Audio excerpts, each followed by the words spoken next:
श्री हरि विष्णु भगवान की जय। मोक्षदा एकादशी की जय। सद्गुरुदेव भगवान की जय। मोक्ष प्रदान करने वाली मोक्षदा एकादशी की आप सभी को हार्दिक शुभकामनाएं। मोक्षदा एकादशी का महात्मा अवश्य सभी को सुनना चाहिए। जो व्रत रख सके उनके लिए भी मंगलमय है, और जो व्रत नहीं रख सकें स्वास्थ्य कारण किसी कारण उनके लिए भी बहुत मंगलकारी है। इसलिए जब भी समय मिले दिन में एक बार कथा महात्मा अवश्य सुने, औरों को भी सुनाएं, दोनों का पुण्य फल प्राप्त करें। आइए कथा महात्मा की तरफ चलते हैं। मोक्षदा एकादशी। युधिष्ठिर बोले, देव देवेश्वर, मार्गशीर्ष मास के शुक्ल पक्ष में कौन सी एकादशी होती है, उसकी क्या विधि है, उसमें किस देवता का पूजन किया जाता है? स्वामिन, यह सब यथार्थ रूप से बताइए। युधिष्ठिर ने भगवान श्री कृष्ण से निवेदन किया। भगवान बोले, भगवान श्री कृष्ण ने कहा, नृपश्रेष्ठ, मार्गशीर्ष मास के शुक्ल पक्ष की एकादशी का वर्णन करूंगा, जिसके श्रवण मात्र से वाजपेयी यज्ञ का फल मिलता है। केवल सुनने मात्र से वाजपेयी यज्ञ का फल मिलता है। उसका नाम मोक्षदा एकादशी है, जो सब पापों का अपहरण करने वाली है। राजन, उस दिन यत्न पूर्वक तुलसी की मंजरी तथा धूप दीपादि से भगवान दामोदर का पूजन करना चाहिए। पूर्वोक्त विधि से ही दशमी और एकादशी का नियम का पालन करना उचित है। नियम, चावल नहीं खाए एकादशी के दिन, और अपना दिन भर पूजन, अनुचित कार्य से बचे। जो भी अनुचित कार्य उसे हमेशा बचना चाहिए, लेकिन एकादशी के दिन और व्रत त्योहार के दिन और तीर्थ स्थानों में अनुचित कार्य से बहुत बचें। दशमी एकादशी का नियम का पालन करना उचित है। मोक्षदा एकादशी बड़े बड़े पातकों का नाश करने वाली है।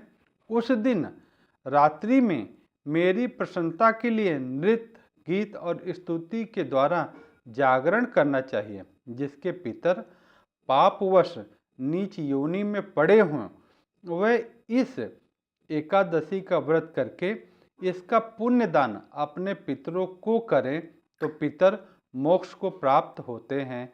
इसमें तनिक भी संदेह नहीं है। पूर्व काल की बात है। वैष्णवों से विभूषित परम रमणीय चंपक नगर में वैखानस नामक राजा रहते थे।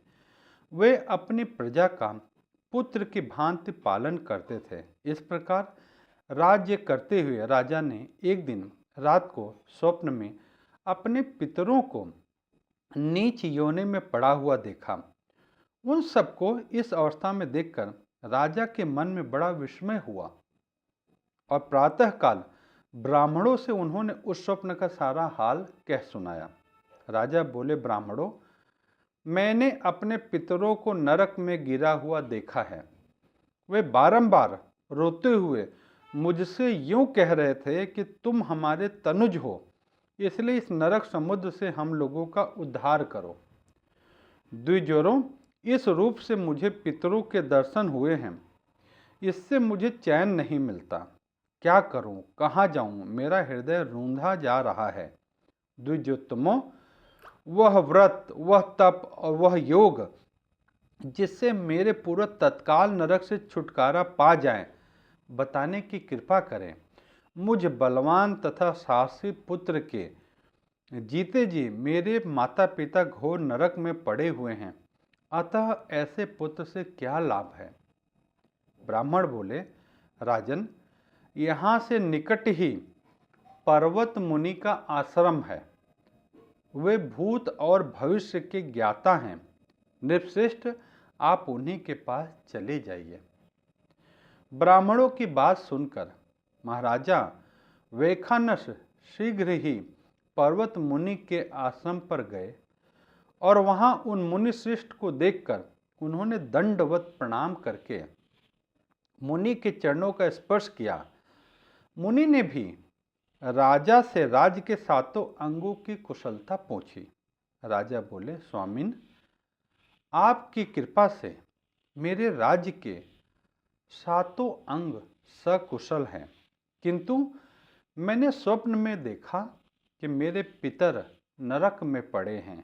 अतः बताइए कि किस पुण्य के प्रभाव से उनका वहां से छुटकारा होगा।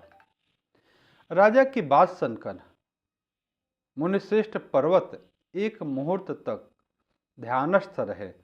इसके बाद में राजा बोले, महाराज, मार्गशीर्ष मास के शुक्ल पक्ष में जो मोक्षदा नाम की एकादशी होती है, तुम सब लोग उसके व्रत का पालन करो और उसका पुण्य पितरों को दे डालो। उस पुण्य के प्रभाव से उनका नरक से उद्धार हो जाएगा। भगवान श्री कृष्ण कहते हैं, युधिष्ठिर, मुनि की यह बात सुनकर राजा पुनः अपने घर लौट आए। जब उत्तम मार्गशीर्ष मास आया, तब राजा वेखानस ने मुनि के कथनानुसार मोक्षदा एकादशी का व्रत करके उसका पुण्य समस्त पितरों सहित पिता को दे दिया। समस्त पितरों सहित, अपने पितर तो हैं ही, बाकी और पितर जिनके यहाँ कोई सद्गति प्रदान करने वाला नहीं है, उसके लिए भी संकल्प करना बड़ा मंगलकारी होता है। पुण्य देते ही क्षण भर में आकाश से फूलों की वर्षा होने लगी। वेखानस के पिता पितरों सहित नरक से छुटकारा पा गए और आकाश में आकर राजा के प्रति यह पवित्र वचन बोले, बेटा, तुम्हारा कल्याण हो। यह कहकर वे स्वर्ग में चले गए। राजन, इस कल्याणमयी मोक्षदा एकादशी का व्रत जो व्यक्ति करता है, उसके पाप नष्ट हो जाते हैं और मरने के बाद वह मोक्ष प्राप्त कर लेता है। यह मोक्ष देने वाली मोक्षदा एकादशी मनुष्यों के लिए चिंतामणि के समान समस्त कामनाओं को पूर्ण करने वाली है। इस महात्म के, ध्यान से सुनना, इस महात्म के पढ़ने और सुनने से वाजपेयी यज्ञ का फल मिलता है। तो आप सभी को वाजपेयी यज्ञ का फल प्राप्त हो। सभी के पितर जिस भी योनि में जहाँ पड़े हों, उन्हें मोक्ष प्राप्त हो और उनके आशीर्वाद से आप सभी के घर में सुख शांति का आगमन हो, पवित्र संतान का आगमन हो और इस जीवन में आप हम सभी को मोक्ष ईश्वर की कृपा से, भगवान श्री हरि जगत के पालनहार श्री विष्णु भगवान की कृपा से सभी को मोक्ष प्राप्त हो, सबका मंगल हो, सबका कल्याण हो। ऐसी मंगल कामना आप सभी के लिए। कथा श्रवण करने के पश्चात कथा औरों को भी अवश्य भेज दीजिए। चैनल सब्सक्राइब ना हो तो कर लीजिए।